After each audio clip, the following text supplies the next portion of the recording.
Hey, everybody, here at MindsFest, and I'm joined today by Destiny. Thank you for taking some time. Thank you for having me. Great debate that you had up there today. I love seeing liberals and conservatives, or leftists and conservatives, getting together and debating the issues. And you do that a lot on your show, on your channel, right? Like, you have a lot of guests on. Why do you think that's so important? I think that if you only talk to people that you agree with, you kind of demonize the other side, and you don't have to spend any time making your views like understandable to somebody else. So when you have a conversation or a debate with somebody that you disagree with, you're forced to like understand their perspective and like make your perspective understandable to them to have a good conversation. Yeah. Right. And like actually treat them like they're another human being. Ideally, yeah. That's one of the things that I think is so disappointing in today's rhetoric is it's like, we can't just disagree. It means that you're evil and you're terrible. And it can't just be like that we had different life experiences that led us to different conclusions. Yeah. And so why do you think, do you think that it's always been that way, or do you think that it's gotten worse? I think it's gotten worse because I think that we have a unique way right now to filter people out of our lives that we didn't have before. Yes. So, like online, we can hyper select for groups of people that we identify with. Whereas generally, if you throw yourself in a group full of people, you're going to get along with everybody. Like when you go to school, like everybody kind of makes friends just because you happen to be near each other. But online, we can censor, or not censor, but we can filter way too aggressively, I think. Yeah, that is really true. Okay.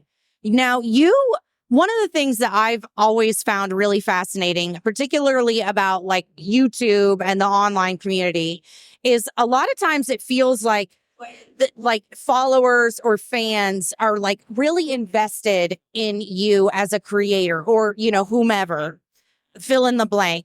Have you found that when you go out into the world and you're interacting with people, talking, do they like treat you like they know you? Sometimes, they recognize me, yeah. But I feel like I've been streaming for 15 years. So at this point, I'm basically used to it. So, yeah. It's kind of flattering. Yeah? Yeah. Was it weird at first? Yeah, a little bit at first. But like I said, it's been like a decade and a half now. So I'm pretty used to it, yeah. Yeah. And is it hard when because I know, for example, Benjamin and I have gone through our marital troubles in the past. We've had problems. Crazy, whether it's relationship issues or your live interview, live video, or not live, but it's video recorded. So yeah. We're doing an interview about a political debate thing that just happened in this theater right now. It's called MindsFest. MindsFest. People shouting at each other about politics. Basically, the worst fucking shit you can ever. Trump shit. Yeah, basically something like that. Yeah. Yeah. Got together.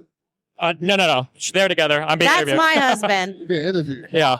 Yes. That's your husband. That's my husband. He's famous, so I'm interviewing him. You're famous. And a little bit. Where you from? Right now, I live in Miami. Let's go back. You want to go back to Miami? Me and you. You don't like Austin? I like Texas. You don't Welcome like Texas? to I like you live in Texas Miami. Oh, well, shit, I'm sorry. Well, good luck escaping. Hello, East Temple, Big Money Tenors. Get y'all some money, man. We're gonna get y'all. Good on, man. Welcome to Texas, by the way. So what would you say if you were talking to anybody who was interested in getting into like YouTube, anything like that, what would be one piece of advice that you would tell them?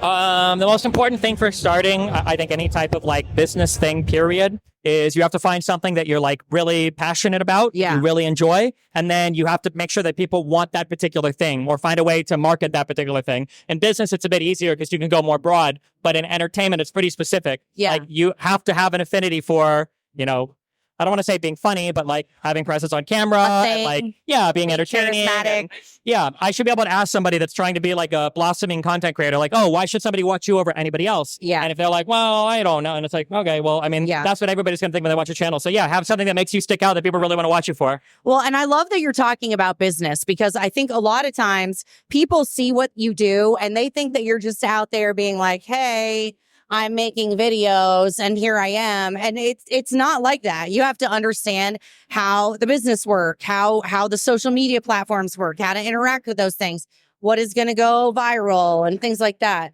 So what would you say, like, as a pretty prolific content creator, how much time do you spend actually like making the content versus the business side of things?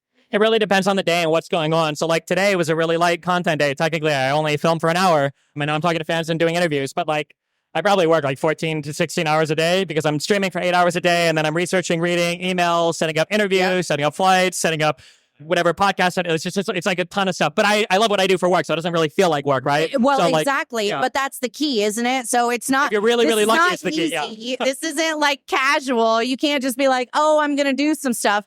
So I appreciate you being willing to share that kind of stuff.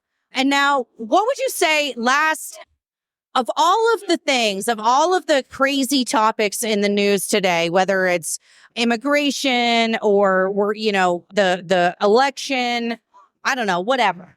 What is your big thing right now? What are you the most passionate about? Right now, we have a really big problem to where we live in different factual realities from each other that has been accelerated by the online stuff. And if that doesn't get solved, then nothing matters. Literally every other issue doesn't matter. Yeah. The very frustrating thing is I think that Americans probably align on like 95% or more values issues. So like if you go to the southern border, like I don't think anybody really wants an insecure fucking border. I don't think anybody really wants illegal immigrants pouring into the country. But it's a matter of like, what do you believe is actually happening? And for some people, they believe it's not a big problem. For other people, they think it's like an existential threat to the U.S. But the difference isn't one of values. The difference is just one of like, well, what's actually happening? What's the fact? And what do we do? I remember, I think it was like 2 years ago, Jimmy Dore went on Tucker Carlson's show. And I remember watching that interview and them agreeing, like you said, on 90% of the stuff. And then it was just a disagreement on like who's responsible and what to do about it. And I said, you know what? If these two guys that are like polar opposite that you would imagine can sit there and get along, then the rest of us should be able to do it too.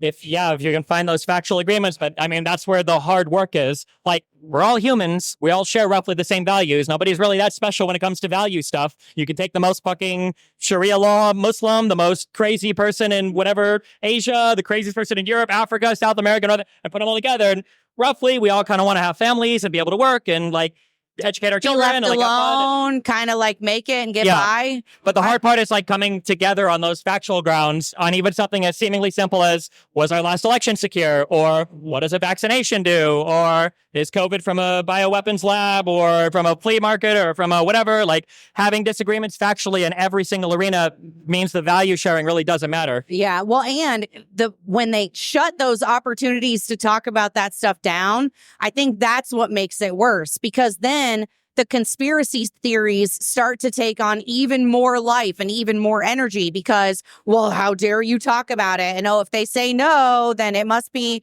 really like, you know what I mean? I feel like that almost like lack of free speech makes that worse. Yeah, it can. Yeah. I'm glad. I think that companies started to realize that like in 2021 because they were like shutting down a lot of conversations, and then they changed to more like note systems, which I think was healthier than just like banning people. So Yep. Okay. So what would you say if the big thing is we need to come together and realize that we actually all get along? What do you think we should do about it? What should we do about it? I don't know at this point. I'm not sure. Having like fact-based conversations with people where you can like agree on sources of authority is really, really, really important. Yeah. If I knew how to do that, I would just be a trillionaire because I would have united the whole fucking world at this point. So, I'm not sure. Yeah. I don't know if I'm allowed to say this. This might be actually, I can probably say it. Unpress. A good friend of ours is starting a new platform called Unpress.news.